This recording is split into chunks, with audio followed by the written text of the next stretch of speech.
Duggar family interview right now. Take us back to 2002. How did you first learn that there was a problem with Josh? Well, 12 years ago, we went through one of the most darkest times that our family's ever gone through. And our son Josh came to us on his own, and he was crying. And he had just turned 14. And he said that he had actually improperly touched some of our daughters. And it was... We were shocked. I mean, we were just devastated. I don't think any parent is prepared for trauma like that.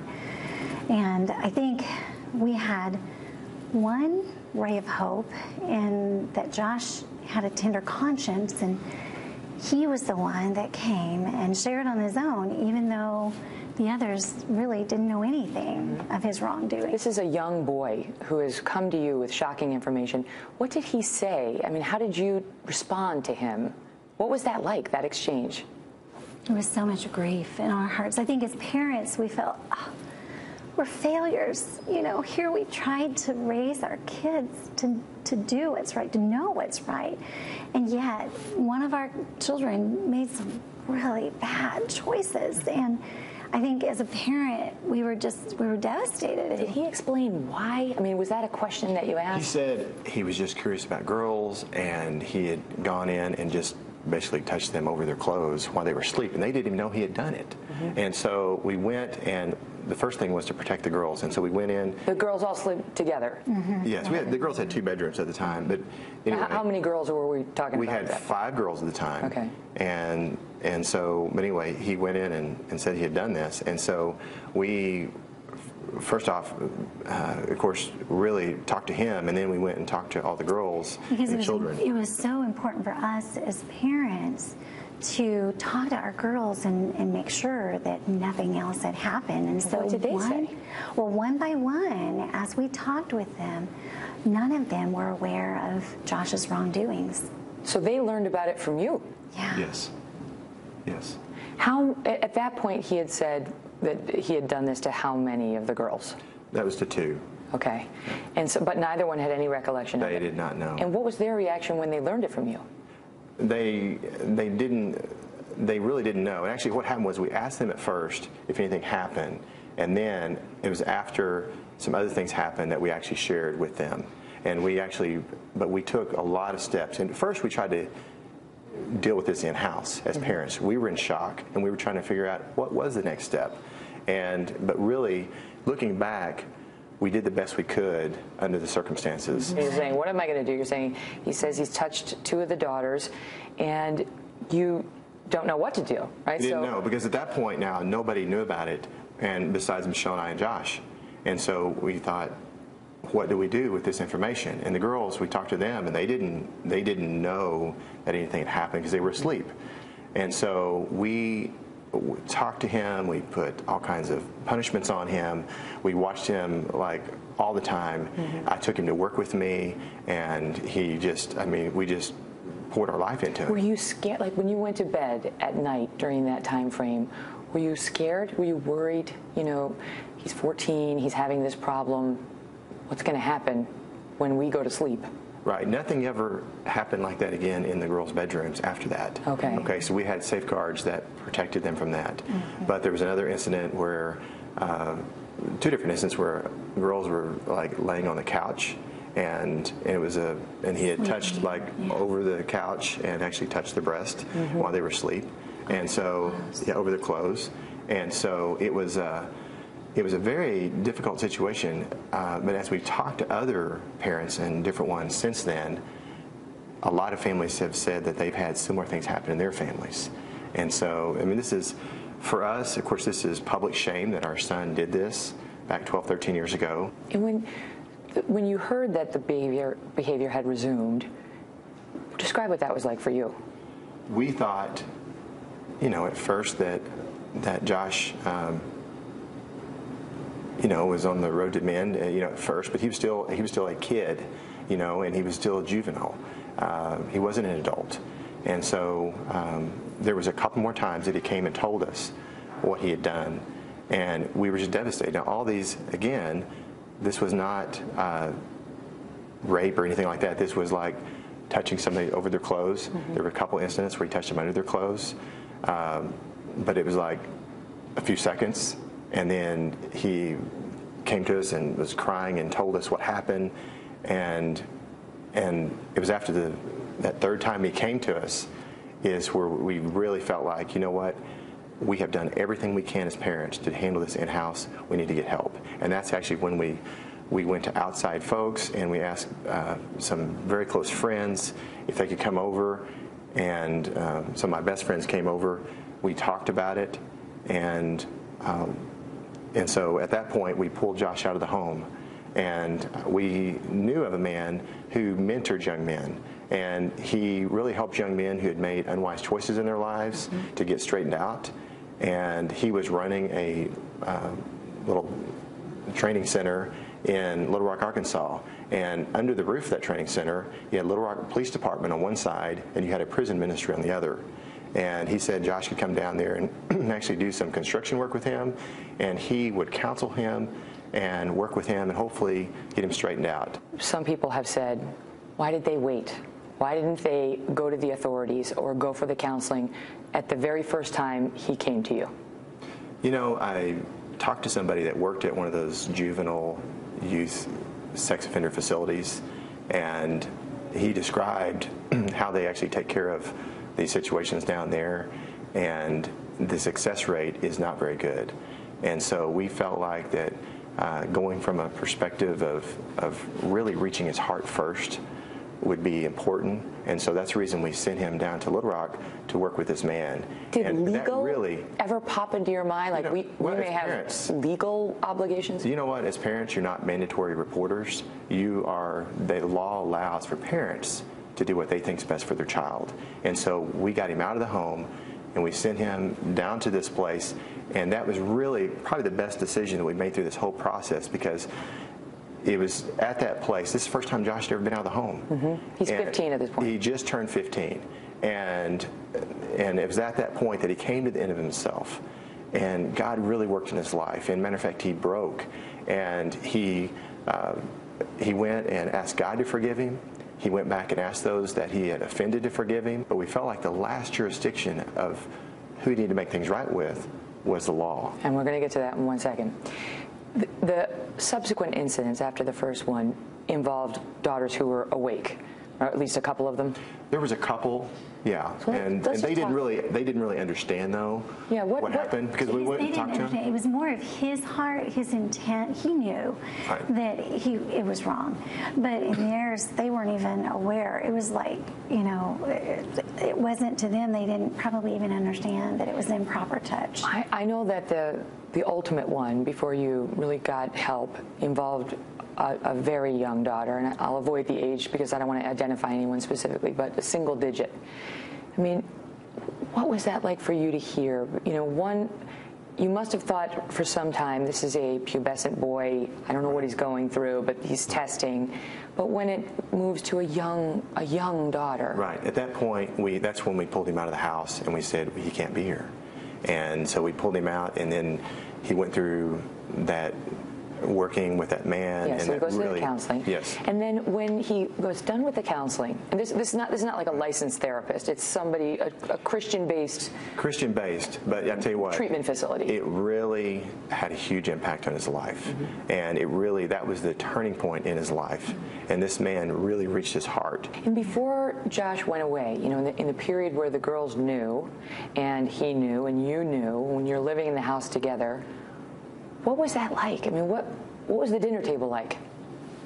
Well, we tried to make things as normal as we can, but also, you know, Michelle and I both were keeping an eye on Josh, you know, all the time, and watching his behaviors, watching his attitudes. And prior to him leaving, were you concerned for the safety of your daughters? Well, we definitely put safeguards in our home. Yes, and we also talked to our daughters and reminded them about wrong and right touch, and about if anybody ever touched you in a wrong way, for you to come and tell your mom. Immediately, we tell them that you have a safe place to share your heart, and so we were trying to protect and watch and make sure that their hearts were safe, they had a safe place to talk, and at the same time putting boundaries and safeguards up in our home. Yeah, we weren't going to give up on Josh. Did it feel at all like a Sophie's Choice? You know, I have to protect my daughters at the expense of my son, or vice versa? You know, I think it was a situation where we felt like our son's heart had gone astray. I think Jesus shared a story about he had 100 sheep and one went astray. And there he was. He took care of the 99, but he also went after the one that went astray. And so as parents, we still love Josh and we loved our other ones, but we're going to protect those that are in our hands, but also we're going to make sure that Josh doesn't make any wrong choices. It doesn't mean that you're not a good shepherd. Jesus is a good shepherd, but he went after that one that went astray. And so I think as parents, we were trying to do the best that we knew how to help this one and protect these. And I feel like through that, as we came to that point where, you know, Josh shared of, you know, improperly touching the young one, we were devastated, and we said, we've got to send him out of the home. He has got to go and seek counsel and get help. Did you feel? And I mean, it was like that evening when they left and took him. That same night. That same day. Took him out. He just was weeping and shared immediately what he'd done. And so we were weeping, and the little one was like, what's wrong? Why is Daddy and Josh leaving? And as we're all weeping the next day, and for days and days, I was saying, you know, Josh has done some very bad things, and he's very sorry. Yes. But I was thankful. The ray of hope was that Josh had came and told us, and that his heart was still soft, because we wouldn't have known about any of these things if he hadn't came and told us. All of it you learned from Josh. And actually, none of the victims really knew about this or understand what he had done. What about that, Jim until Bob? we went and told him. As a parent, did you feel guilty when you learned that his behavior had continued and other girls in the house had become victims? Yes. I think as parents, you feel like a failure when one of your kids does something wrong. You feel like if I had done more training or maybe something else, that this wouldn't have happened. Mm-hmm. But the truth is that kids will make their own choices, and they will make their own decisions, even though you've taught them what's right and wrong. I'm asking you more as the father of your girls than as the father of Josh. You know, it must have been very hard to look at your little one. That Josh came and told us, and our girls, even though this was a very bad situation, as we've talked to other families who've had, you know, other things happen, a lot of their stories were even worse. And just to clarify, it was 4 daughters, and there was a babysitter outside of the family? Yes. Okay. And you notified her about the incident? Yes. He called her up and asked for forgiveness, and she didn't know that he had done anything either. Oh. So it was more like just a fondling touch while they were asleep, and for most of them. And there was 2 other incidents that were when they were awake. And it was just a bad thing, and it was something that we would like to forget. Let me move back up to the therapy, because you sent Josh to this treatment center. Yes. But was there more therapy for Josh and or the girls? Yes. What happened was when Josh came back from Little Rock, and we felt like the last step was to make things right with the law, because he had broken the law. And so we took him down to the local police station, actually the closest one to our house. And it was Arkansas State Police headquarters, and walked in and talked to a man there and told him. Let me stop you there. Yes.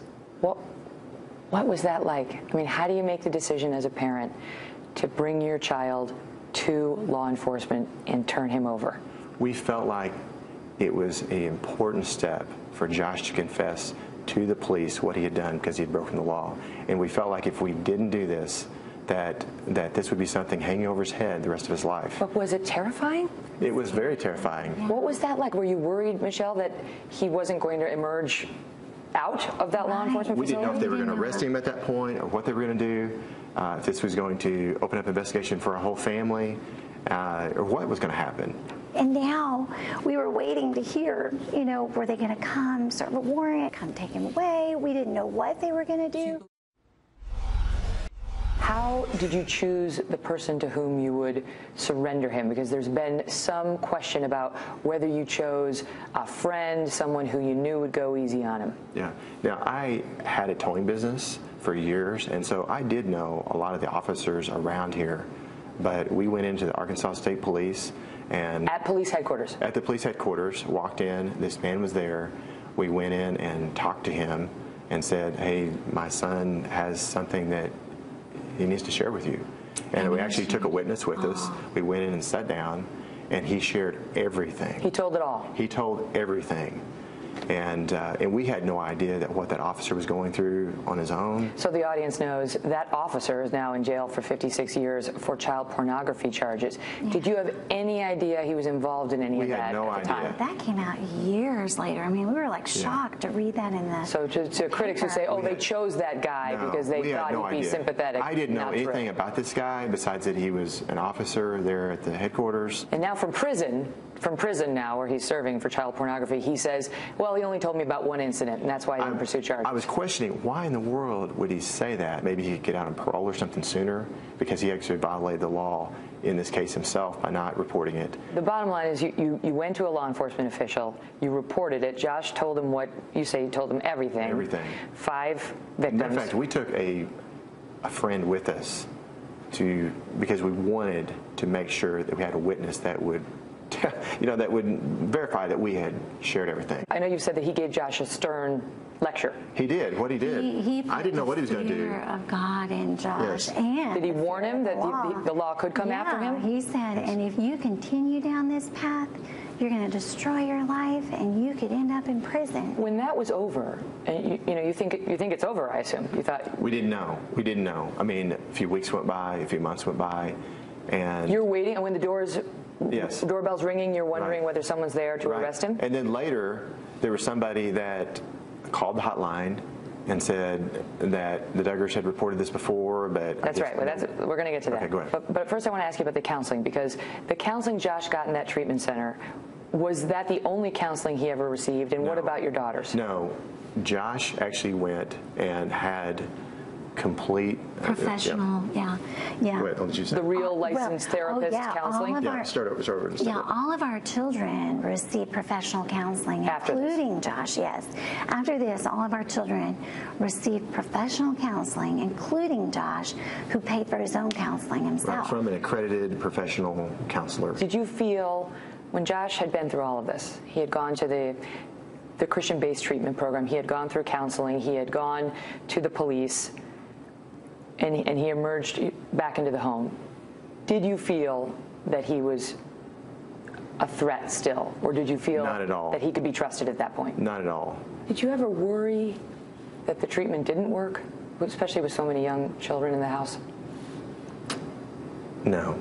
Josh was a changed person, and we still had those safeguards in place. I mean, it's like there were a lot of things that changed in our understanding as parents with this first child, first son, to come to this place in his life. We're like, there's things that we've learned even since then that I think, you know what, we don't let boys babysit. We don't let, they don't play hide and seek together. Two don't go off and hide. I mean, there's just a lot of things that we put in place, and we said, you're not alone in a room with someone else. You always be out visible, and little ones don't sit on big boys' laps or people that you don't know, or even family members, unless it's your daddy, And so there's boundaries that we've learned. One of the letter to authorities, and a police investigation was formally opened. According to the now revealed police reports, which as juvenile records were not subject to disclosure, a judge is dealing with that separately, the family told police that Josh had been inappropriate with 5 girls. Okay, so it's all behind you for all intents and purposes. And then in 2008, you launched a reality TV show. What would make you launch a reality TV show about your family, given this past?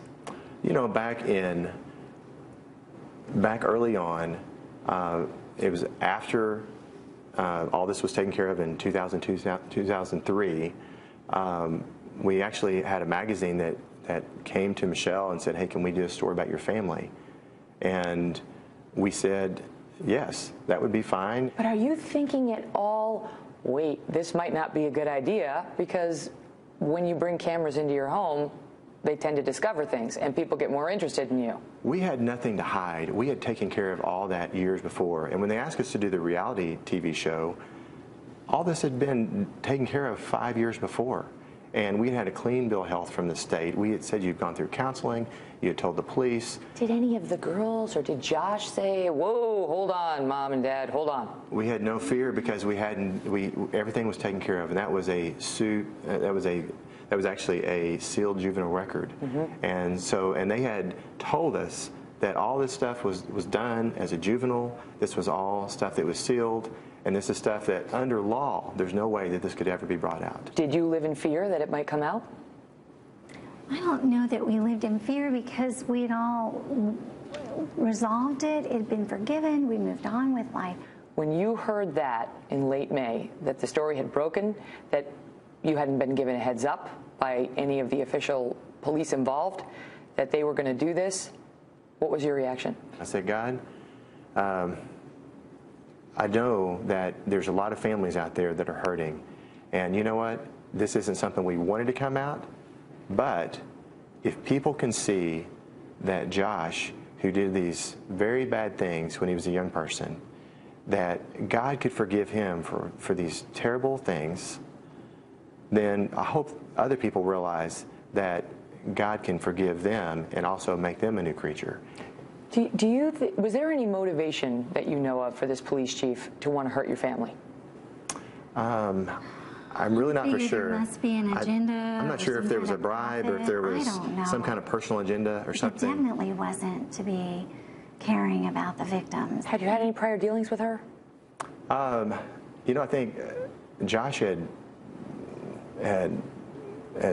talked to her one day at a meeting, and he said hi to her and stuck out his hand, and she turned and wouldn't talk to him. She was getting ready to retire, and you know, just even a few weeks ago, she said, you know, I'm getting ready to retire, and there's a few things I want to do before I retire. You think you were on the list? I think I was on the list. Any chance of you suing her or the city for this disclosure? We're talking to some attorneys about that right now, and we'll see. But I think the big picture is protecting juveniles' records.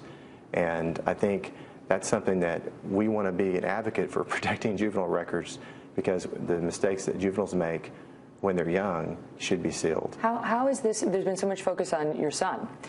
How has this affected your daughters, the release of this information? I think our daughters have, you know, they were shocked to hear this. It's something that crushed them at first. But they did not want this out publicly. No, they didn't want this out, and no victim wants their record or their minor story to be told. Every victim should have the right to tell their own story, not a tabloid. The main charge we've heard from your critics has been they are hypocrites. They preached family values. Josh once said, we are the epitome of conservative values, and yet they had this secret, and they weren't honest with the world about who they were. I don't think you go up to total strangers and say, hi, my name is so-and-so, and I want you to know what I did as a child, and just share everything about your past. You know, every family has things happen in the families. And some families maybe have darker things than others, but everybody deals with something. But what about, what the critics are going for is that you shouldn't have been preaching about moral values when you had a secret like this in your own family, that you should be calling other people sinners when you yourselves are sinners. Our son violated God's principles of doing some improper touching. That was terrible. But yet, I think it's been recently said that what Josh did was inexcusable, but it was not unforgivable. Mike Huckabee said that. I know he's a friend of your family. Michelle, let me ask you, because you were in the news for making a robocall that suggested transgendered people might want to go into the bathrooms of girls, locker rooms of girls, and that they may be child molesters. Folks have used that in the past week against you, saying, how could you unfairly, in their view, compare transgendered people to child molesters, suggest they are child molesters, knowing what you know about Josh? I think that protecting young girls and not allowing young men and men in general to go into a girls' locker room is just common sense. But this is different because you injected child molestation into it. I think you actually said pedophile in that, and actually a pedophile is an adult that preys on children. Joshua was actually 14 and just turned 15 when he did what he did. And I think the legal definition is 16 and up for being an adult preying on a child. So he was a child preying on a child. You do not view Josh as a pedophile? No. What I'm asking you is, can you understand the critics' reaction to this news? I can understand that, but I think I know that every one of us have done things wrong. That's why Jesus came. I feel like this is more about